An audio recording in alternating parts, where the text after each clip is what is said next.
живота.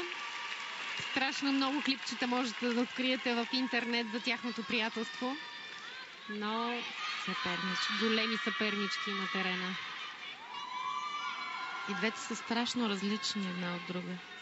И като визия, и като темперамент, и като игра.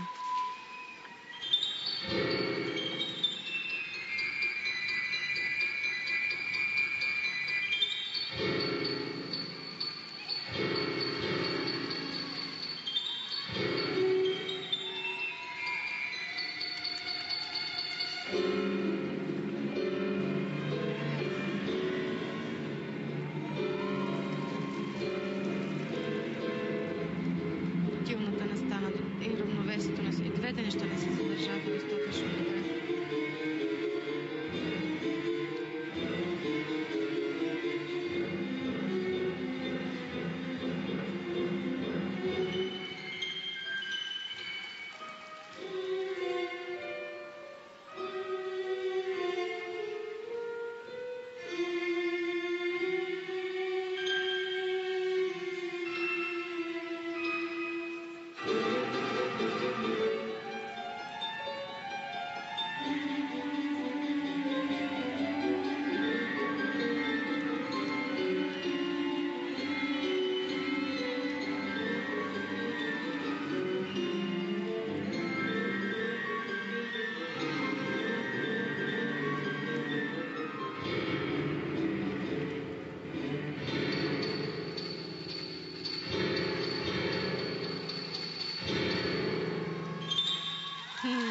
Много интересна, различна, нестандартна. Във всеки друг случай, може би бих казала, че музиката ми е леко странна, но в този случай е просто изключителна.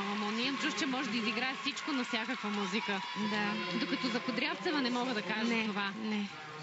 При Кудрявцева с нейната танцовална постановка, балетна, някак винаги си я представям в този вид. Класика, да, но виждате, че Топка играе вече на джаз. И отива. И много и отива. Тя стана много по-женствена тази година. Изведнъж стана много по-женствена.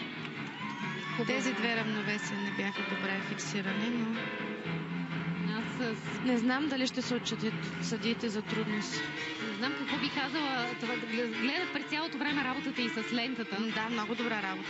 Просто няма момент, в който тази лента просто да виси или освен в изхвърлянията, разбира се. Непрекъснато е в движение.